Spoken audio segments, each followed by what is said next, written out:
Okay, well, good to see everybody. And I've been at Mission Bank 22 years. We just celebrated our 25th anniversary last year, so we're 26 years old.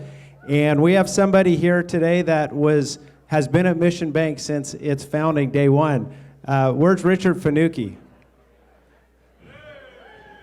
So Richard Finucci was part of the team that founded Mission Bank about 26 years ago.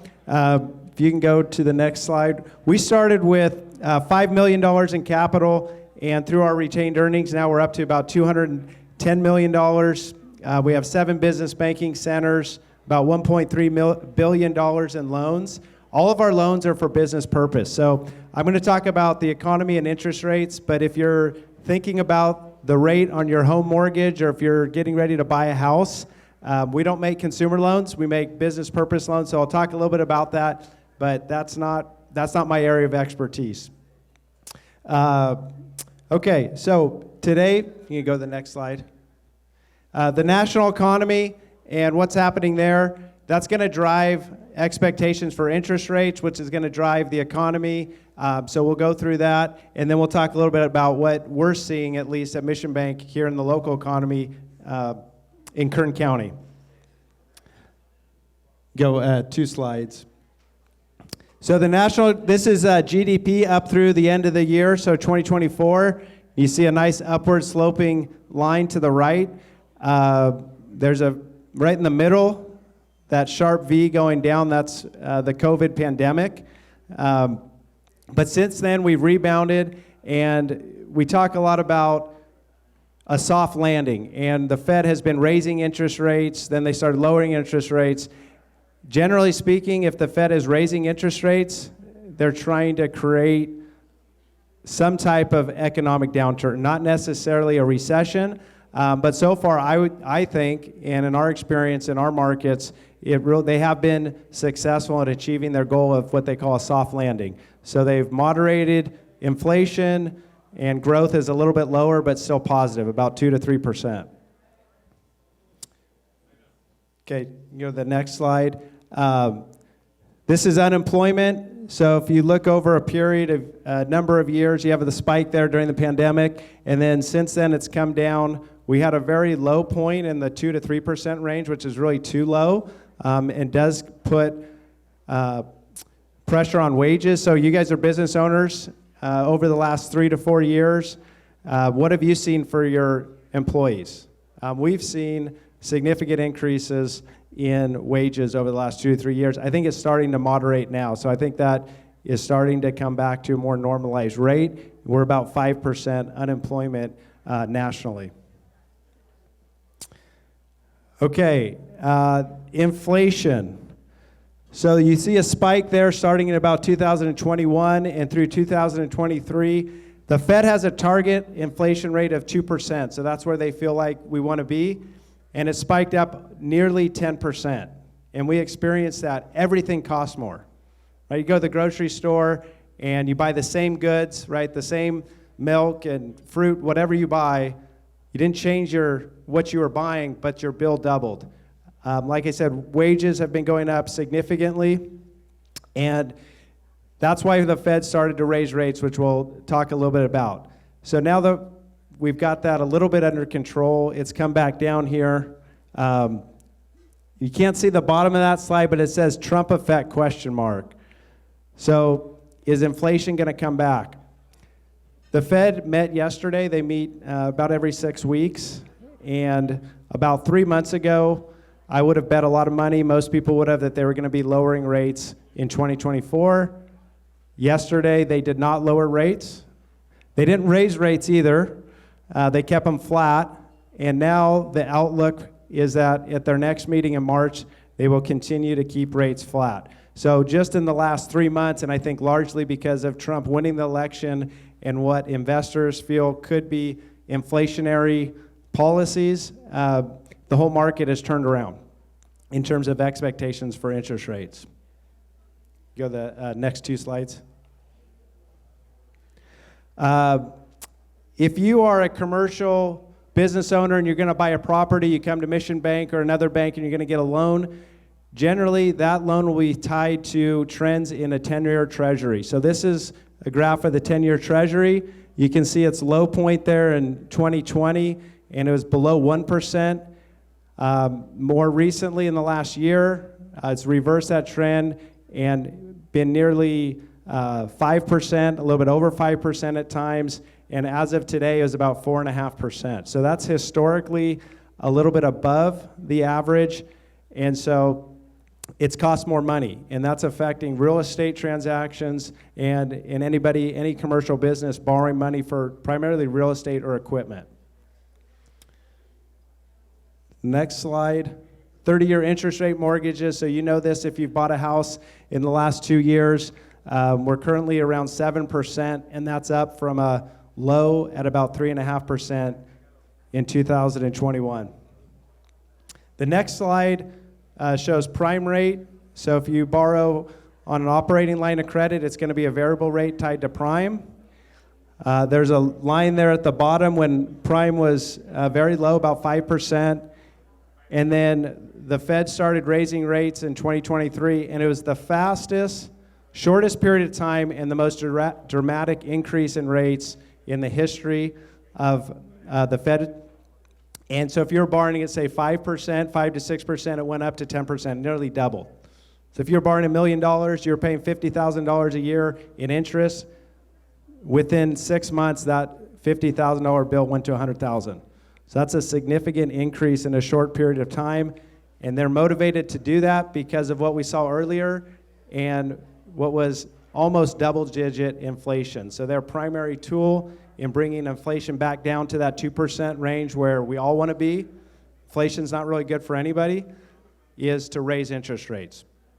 So once they started to see that happening, they started the reverse course, and they started lowering rates in September. So since September through December in 2024, they lowered the rate by 1%. And we were expecting it to continue about another 1 to 1.5% in 2024. And then as soon as Trump won the election, that reversed course, and now we're thinking that rates are going to be flat or maybe down slightly. Okay, so our local, this is the experts, so all of the Fed members anonymously put a dot where they think rates are going to be over the next several years. And so the expert predictions based on this rate are 1 to 2 decreases in 2025. And like I said, 3 months ago, that was significantly higher in terms of more decreases. So the local economy, I broke it up into a few segments. First one is, we all know that our two largest industries are agriculture and oil. In ag, I would say it's mostly challenging. There have been significant headwinds in terms of labor costs going up, shortage of water and water regulation. Specific crops, almonds, the last 3 years, many farmers are losing money in almonds, table grapes, a lot of the larger commodities that drive our economy. One bright spot has been citrus. So orange farmers have been doing very well in the last couple years. Just in the last, say, 2 to 3 months, maybe the last 4 to 5 months, we've seen some of these trends start to reverse themselves. So now the price of almonds has come back up to what should be a profitable level for farmers in the almond industry. And I think this year should be a lot better year for table grapes. So I'm hopeful. My family's in farming, and it drives a lot of our economy. So it's been challenging, but I think just here in the last 3 to 4 months, we've seen some positive trends, and I think farming will get a little bit better this year. Oil.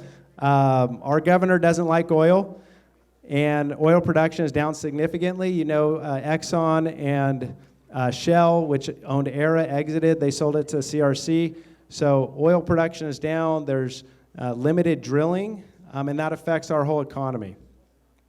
I think some of the service companies, which are our customers, we're not really loaning to Chevron and CRC, but a lot of the service companies that are doing business with them are adapting, and they're finding other industries that they can take their equipment, their employees, and their expertise. And so that's a trend that I think is really positive. and we've seen that happen in several of our customers.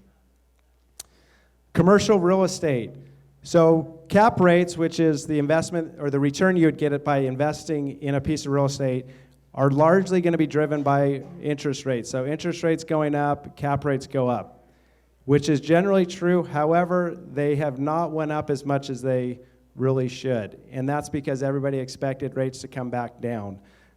So that's having a somewhat moderate effect on commercial real estate. Most sectors are okay. I don't think we've seen great or significant appreciation, but retail has been really good.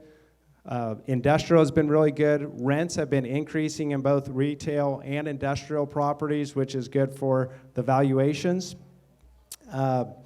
Office has been mixed. There's some areas where office vacancy rates are low and rents are going up, and then there's other areas where vacancy rates are fairly high and rents are either stable or coming down. So I'd say if you're out in the west part of town, southwest, northwest, you may have increasing rates if you're leasing, or if you're an investor and you're leasing to tenants. And more in central Bakersfield, downtown, or even California Avenue, in that area where there's a lot of office, we see rates that lease rates have been stable or even a little bit negative or downward pressure. And then multifamily, so large apartment complexes have been pressured mostly due to interest rates. So mortgages on multifamily got to very low rates, like in that 3 to 4% range back 3 or 4 years ago. Rates go up, and now if your rate reset or if you had a variable rate, you may not be able to make your payment. And so we've seen some of the larger multifamily complexes, which are generally owned by not really local investors. They're big properties that are owned by private equity firms, and outside investors have had some challenges. As far as banking, we like stable rates. Everybody likes a little bit lower rate because it's better for our borrowers. It's less expensive. But if rates are high, rates are low, as long as they're stable, we're okay. We can make a margin because we're loaning money. We're also paying money out for deposits, and we're making the difference in between. And right now, rates have been very volatile. And you have a divergence where prime rate, which is your shortest term variable rate, is going down, and then you have the treasury rates going up. And that's somewhat problematic for us. We'll manage through it. And the other trend I think you'll see is that depositors have been getting pretty high rates on CDs and money markets, and that's starting to reverse course. So we were paying maybe 4 to 5%, and I think in 2025, if you are earning interest on a deposit in a money market or a CD, that'll be maybe 2 to 3%. So I think we'll see a reduction in the rates on deposits. So Michael, that's what I got. So I want to thank everybody for coming out. Thanks for having me. Thank you. Let's give another warm welcome to AJ Antongiovanni. Thank you. And we have for you a special gift, date night for your significant other. It's movie tickets and all the fattening things as our thank you for coming and joining us. Thank you very much. Thank you. Thank you.